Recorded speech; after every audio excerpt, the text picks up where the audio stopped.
All right. Great. You're hearing me well online, Josh? Yeah, still great. Thanks very much. All right, folks, we're a bit late getting underway, so I'm just going to start the presentation right here. I've been around for some time, and hopefully the presentation itself will be a useful introduction for those who don't know me. I've been working for a number of years on migratory species, so interested in how conservation is different when species move around, particularly species migrating. And so I wanted to imagine, first of all, a thought experiment. Imagine we've got 3 patches of habitat. They could be your favorite habitat, forest, grassland, or whatever it might be, coral reefs. And so we've got 3 patches of independent habitat. Imagine that we lose 1/4 of one of those patches of habitat, a habitat loss or some other calamity. One might reasonably expect that we've lost 1/12 of the overall habitat or the overall population of a species in this circumstance. Similarly, if we protect 1/4 of one of our patches of habitat, we may reasonably assume that we're protecting 1/12 of the overall population, with a number of assumptions, but reasonable ones. Now imagine that these 3 patches of habitat are connected through migration, such that the entire population moves out of this patch, through the middle patch, and into the patch on the bottom right-hand side. Now this changes the dynamic of both the threat and of our conservation response.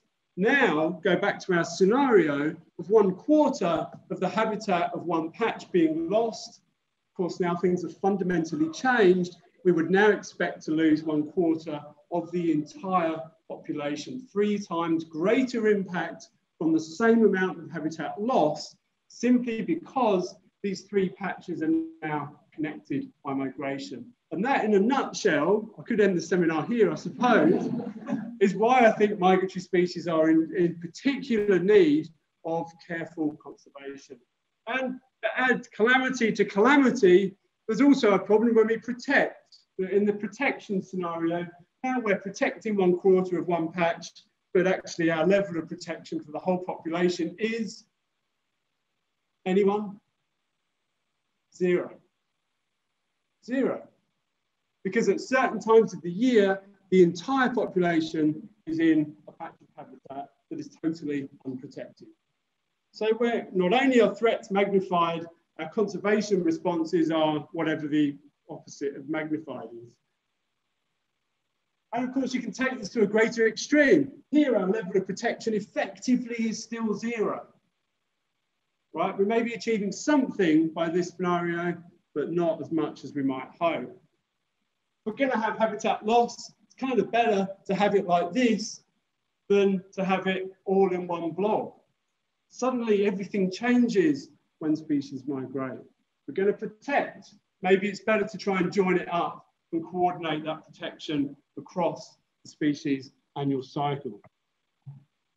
And Claire Runge looked at that level of coordinated protection across the annual cycle of all of the world's birds. She took all the world's migratory birds and said, how are we going at making sure we've got a bit of each of their annual cycle protected or covered by the protected area network?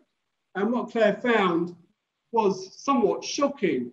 She found that if you forget about the fact these species are migratory and just look at protection of their ranges, about 45% of the non-migratory species are sufficiently well protected globally by the protected area network. For the migrants, less than 10% of the world's migratory birds have sufficient protected area coverage across every part of their annual cycle. So still, 90% of the world's birds are inadequately protected. If we can't do it for birds, what hope have we got with anything else? And of course, we can make slightly more complex scenarios that essentially make the same point, but really start to hammer home that not only does the amount of habitat loss not really matter that much, the precise location of where habitat loss happens can have a huge impact on the outcome. Here on the right-hand side, just the loss for all of these three scenarios have the loss of two staging sites that are connecting the migration route. Yet the consequence of that loss varies enormously depending on precisely where it happens. Another fundamental consequence of migration. So what does migration look like across biodiversity? Well, broadly speaking, what animals are doing is migrating between breeding and non-breeding areas for various reasons across different taxa. Roughly speaking, around 12% of vertebrates show some kind of substantial migration. It's a very slippery phenomenon to define clearly, and I'm not really bothered about getting into that here. Just it is whatever you think it is. We'll just leave it. For insects, we don't really know very much at all. Some insects clearly migrate, but it's really unknown to what extent insect migration is pervasive across the insect class. And Joan Chowdhury, PhD, nearly finished here at UQ, has been studying this issue and extensively reviewing the literature to find out what we know about migration in butterflies. And the answer is we don't actually know as much as we would like, but his review of the literature found already 568 butterfly species which appear to show very clear migration. Not just the movement here or there, but clear migration, various lines of evidence. And you might think that's not many, there's 20,000, X thousand butterflies. It's actually quite a lot, and there are more and more and more. The more research is done, the more we're discovering actually many butterflies are migratory. And I suspect this kind of phenomenon will be throughout invertebrates.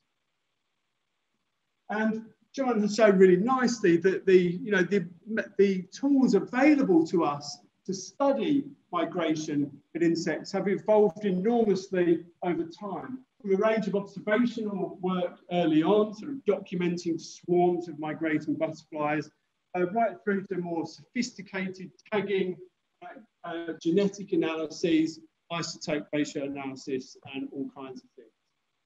So the tool set is improving as the decades go by, and we're finding more and more migration throughout butterflies and probably throughout the rest of the invertebrates.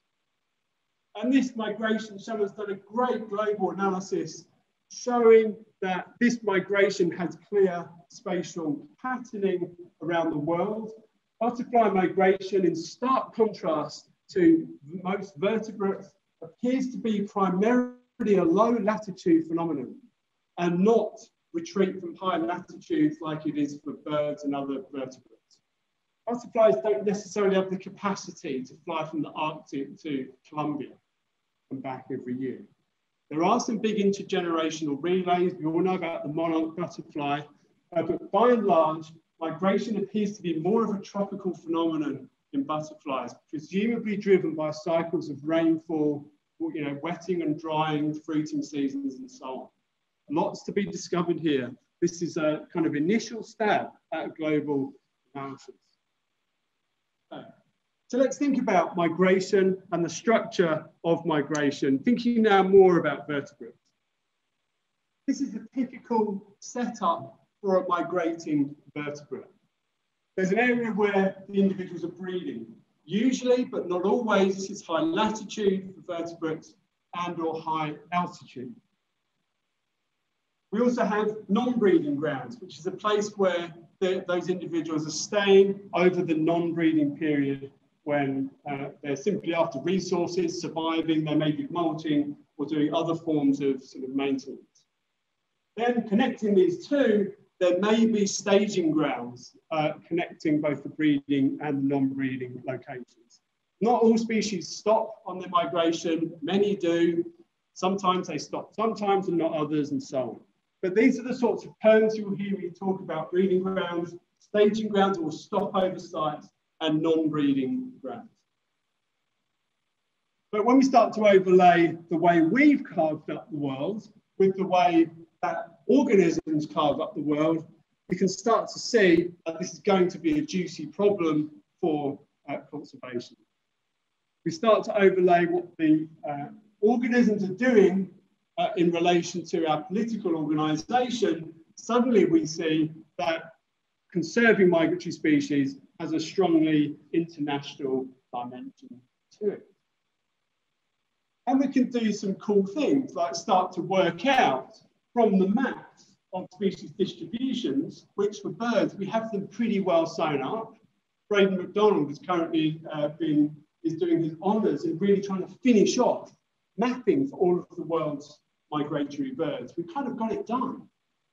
So we can start to do cool things, like look at how many migratory species are shared between different pairs of countries, to start to look at what degree of common interest those countries might have in shared species that migrate between them. And this is work that Brad is developing at the moment. And just to take that thought one level deeper, this is a nice plot produced by Claire Runge in a paper in Conservation Letters a few years ago, where she makes the point that we must be careful here. We don't just need international collaboration, right, between high levels of government. We actually need conservation for migratory species to be embedded vertically within the governance system of a country. What do I mean by that? Well, imagine here we have two countries, A and B, but we have three levels of organisation within that country, right? National, regional and local. Now, on-ground action happens at a local level. So for a national policy to work, it's got to have regional and local implementation. So you can't just have a situation here where the national governments of two countries are talking to each other, but not implementing the result of those discussions regionally and locally. All right? And I think clearly we want to get to this sort of point where we have good international collaboration, but also good implementation of what comes out of those discussions. Otherwise, you have empty discussions between governments. When have you ever heard of such a thing? All right, so let's start thinking. We're going to circle around and think a bit now about the actual migrations of some of the species that we've been studying over the last number of years. And this is a really exciting project here, the Curlew project. This is the Far Eastern Curlew, and it's in many ways developing into the flagship species for this part of the world, at least in terms of migratory birds. This is a project led by Amanda Lillyman from Charles Darwin University and Brad Woodworth here from UQ. And the basic idea is to try to discover the migration of the Eastern Curlew and try to figure out what some of the threats are to it in the various stages of its annual cycle. And this is a big project funded by a whole bunch of different sources and supported by a really vast network of voluntary efforts, for which I thank all the people involved. And I don't know why Amanda is still smiling when she's sitting right next to this graph, but this is the fortunes of the Eastern Curlew in Australia over the last few decades. It's a species that has declined by about 80% over 3 generations, which is about 30 years in this case. The reason I pick those statistics is that qualified this species as critically endangered in Australia, critically endangered. They used to be shot out of the sky in Tasmania because there were just clouds of them flying over Orrington Lagoon. Now they're extinct in Tasmania. About 2 or 3 make it to Tasmania each year. There used to be thousands of them. They're in really, really big trouble. They're a very large-bodied migratory bird. They are highly prone to extinction, as judging by the 2 similar species which have already gone extinct globally. So we are really concerned. There's about 20,000 of these things left. And I, for one, am very concerned about it. So Amanda and Brad led a team of people to get satellite trackers put onto a whole bunch of Eastern Curlews from all around Australia. And before we look at the big picture, it's really cool what local insight you can generate from these sophisticated satellite tracking tags. These are GPS level tags that can detect the location of a bird really to within a few meters. Of course, several things can knock that out. You get some noise, but you can start to see some really, really clear information that is very useful for local practitioners and local managers. So I don't need to go away from this with the impression that things like satellite tracking is all about the big picture. In fact, it may well be most useful for some of this very local information, like a bird that spends its time foraging over here in Australia and goes back to jet skiing to Greece. Useful information. Of course, biased information, it only tells us about the birds that we've got tagged. Maybe those are the ones that were too dumb to get away from the nets, right, before we caught them. And it's hard to know.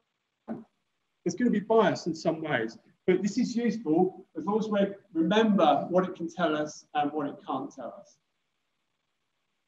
So here is the big picture, or two big pictures. On the left-hand side is the actual migration tracks from over 20 tracked eastern curlews. What was really exciting about this project is that we were able to get curlews tagged at 4 different places around Australia. And this represents a full suite of the population around Australia. And importantly, in the east, in the southeast here, we have birds from Moreton Bay and from Victoria. In those locations, the eastern curlew is declining incredibly quickly.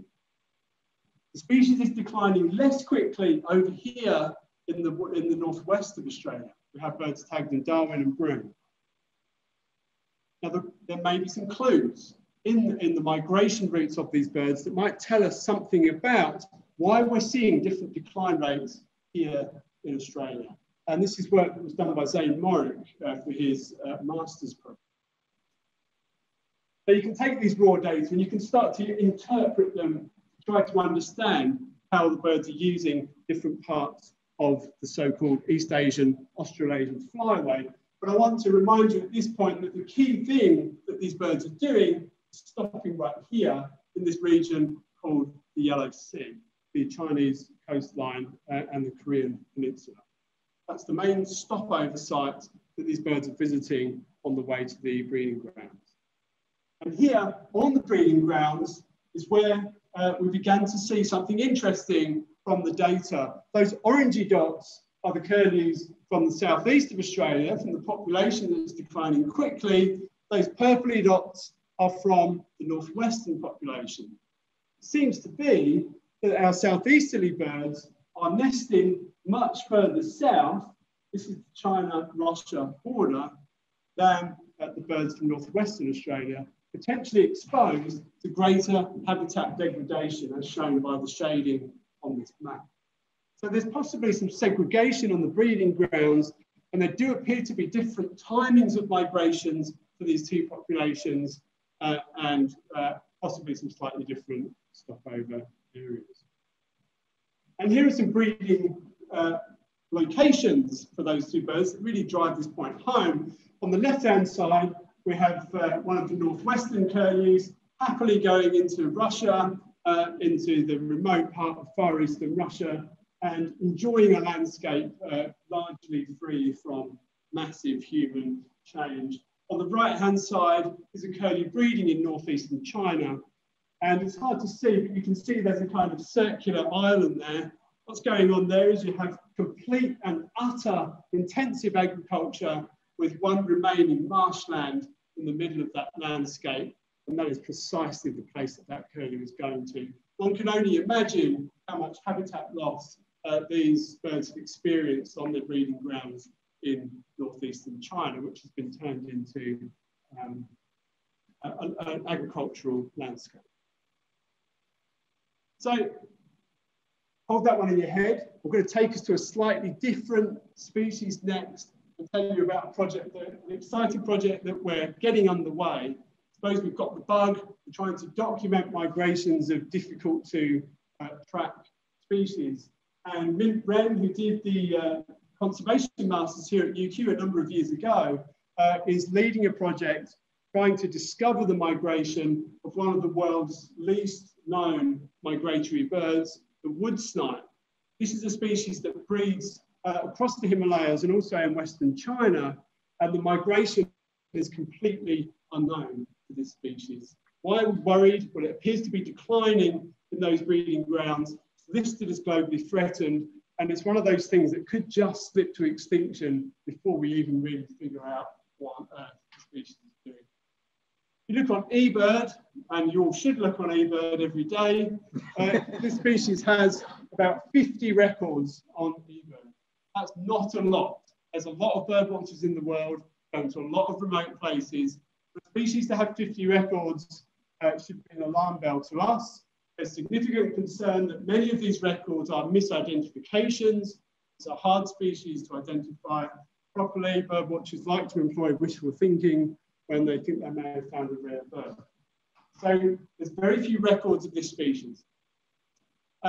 Authors have, perhaps rather optimistically, tried to draw maps of where they think the species breeds and migrates to, but this is based on really very shaky information. It does seem to disappear from some of its high altitude breeding grounds in the winter, but where they really go is uncertain. And Min and her team have recently completed a recce on the breeding grounds for this species, and they reckon that they can capture and fit tags onto several of these wood snipe to try to understand where they're migrating to and why they might be declining so fast. And we're hoping to use, or we are using, technology that's been developed in Australia and experienced from Birgitta Hansen, who has extensively tracked Latham snipe from Australia. And it's a beautiful landscape where these birds breed up there on the Sichuan Plateau. Beautiful place. The birds are in the meadows, in these alpine meadows. And it's a very remote location where the team is going to be based. Unfortunately, they found accommodation with a yak herd, so that's going to be an amazing expedition when that one gets underway. Here's a sense of the accommodation. Okay. So we can do this stuff, we can try to document migrations, and many species are traveling vast distances. But given that, where on earth do we start to look to diagnose why species might be declining? Well, first of all, we need to document declines in the first place. And unfortunately, the place where we detect declines may or may not be the place where the declines are being caused, right? Because of the migrations. But fortunately, we have great data from Australia for a group of species, the migratory shorebirds, of which our friend the eastern curlew, and in fact the snipe are one. Curlews come all the way to Australia. We have good data on them from here.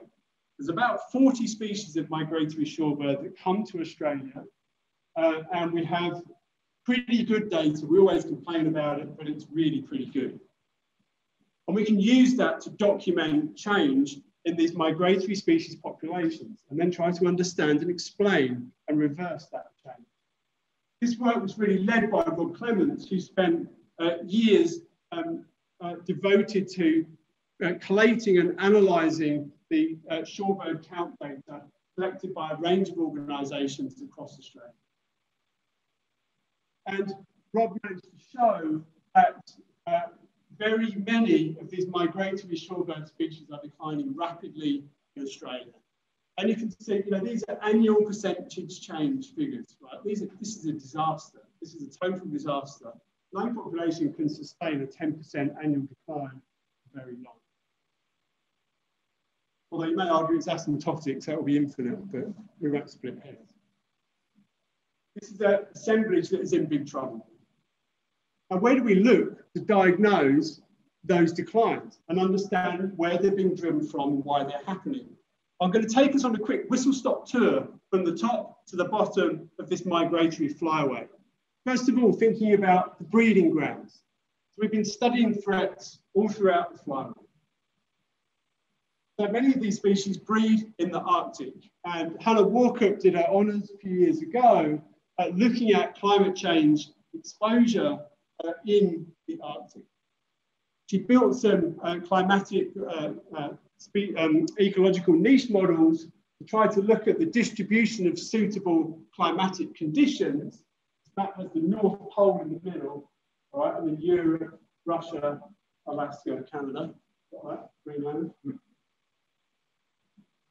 This is one species, the Pacific golden plover. And if you project that climate space forwards to 2070, under a conservative scenario, this was RCP 4.5, there's not a lot left. It doesn't mean the species is going to go extinct in 2070. Of course, it doesn't mean that. But it means it's going to suffer a major climatic insult in the next 60 years. That's potentially problematic.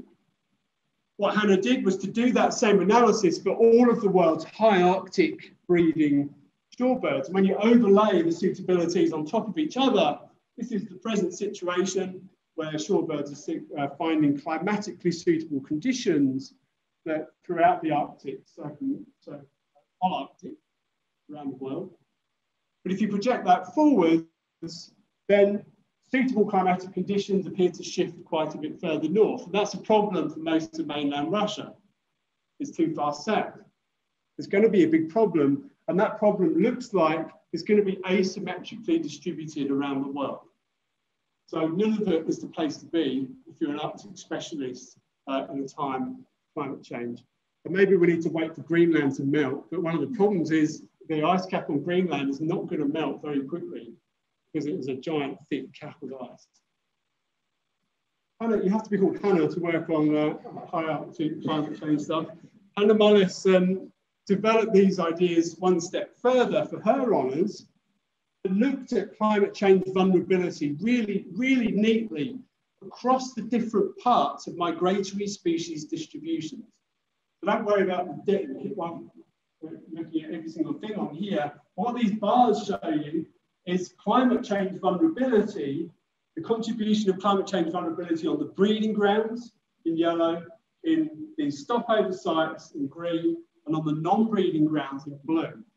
Remember that these species can be subject to very different climatic changes in different parts of their migration, and their biology might make them differentially vulnerable to that.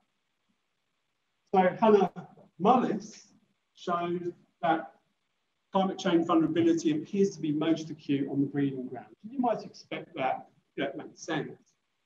She also showed that different elements of climate change vulnerability are much more important in some areas of the migration cycle than others. And I think this is really cool to start digging down and working out why some species are vulnerable in certain parts of their range and not others. A bit of a detail, we won't develop that more here. I want to cover next some great work done by Ed Gallo, who's now finished his PhD and been awarded his PhD. And think about another threat to these species. Now we're on migration, we've left the breeding grounds, we're now trying to not get shot out of the sky on our migration as we're heading south towards Australia.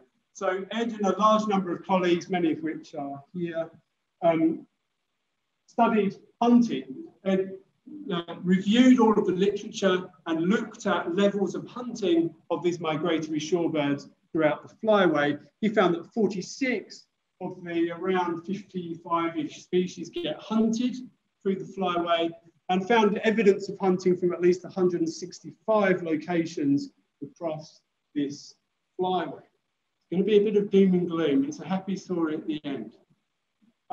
He found that, worryingly, harvest levels seem to be very high compared to estimates of sustainable yield. There was really good quantitative data from only 3 sites in the flyway. And he found 7 species just from those 3 sites. Remember, 165 have got hunting.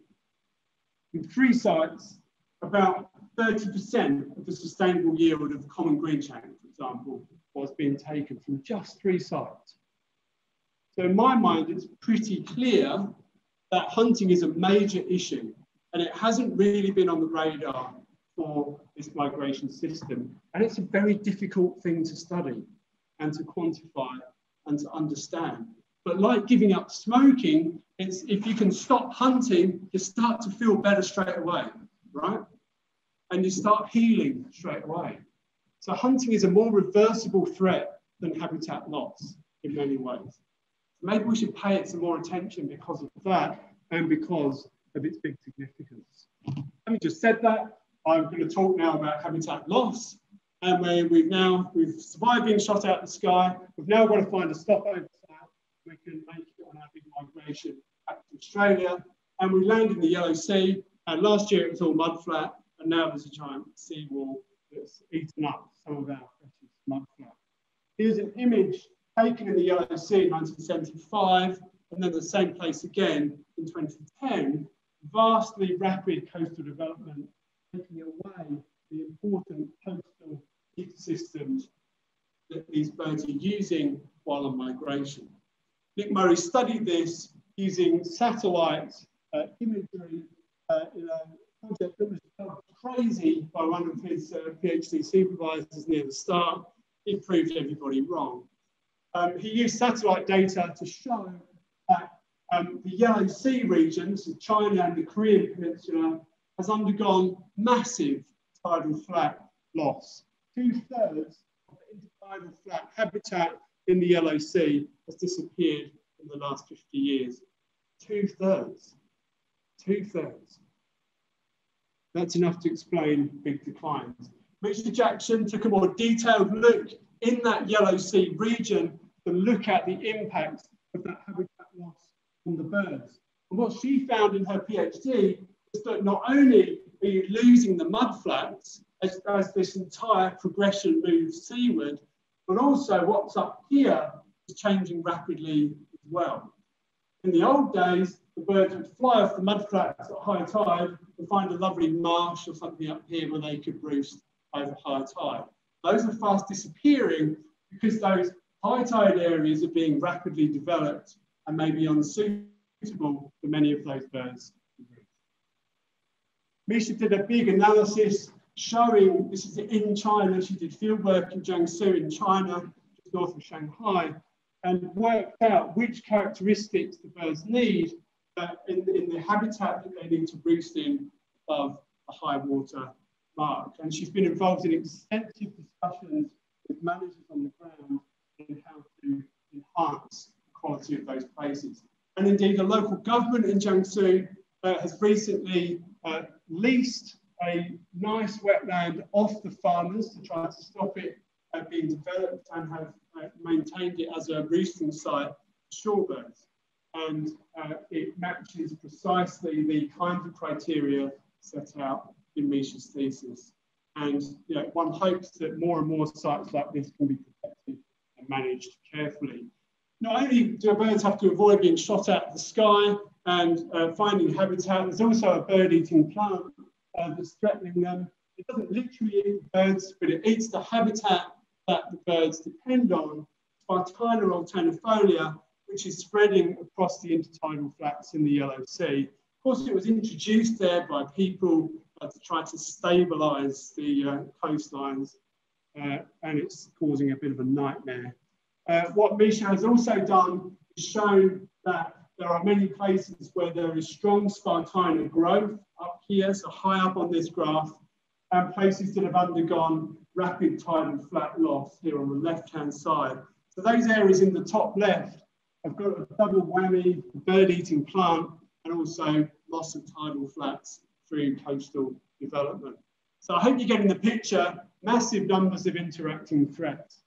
Colin Stubbs brought all this together in a really nice integrative analysis a few years ago, and basically showed that species that migrate through the Yellow Sea are also those species that are declining much more quickly. So what you're seeing here is 10 species. Each dot on this graph is a species. And on the bottom right corner, you have a group that migrate exclusively through the Yellow Sea, or more or less. And they are the ones that are declining really quickly. And I think this is a neat analysis. And to me, it geographically locates the main problem that is driving the declines in these birds. And with all sorts of statistical jiggery-pokery, you can try and see if there's any other good explanations for the declines. And the answer is nothing else seems to come close to explaining the declines. You may do, yeah. I don't want to let Australia get off scot-free. we know a thing or two about coastal development here in Australia too, is the Port of Brisbane. Very large coastal development. Brad Woodworth has been doing a really neat analysis that suggests that Australian impacts here are also causing the declines of these shorebirds. What Brad's done was to compare 3 different estuarine systems close to each other on the Queensland coast in a kind of nice neat order, the Great Sandy Strait, that has relatively low human influence. The Mackay region, intermediate levels of human influence and modification, and Moreton Bay, of course, which is crowded and really having a lot of coastal development and change in Moreton Bay.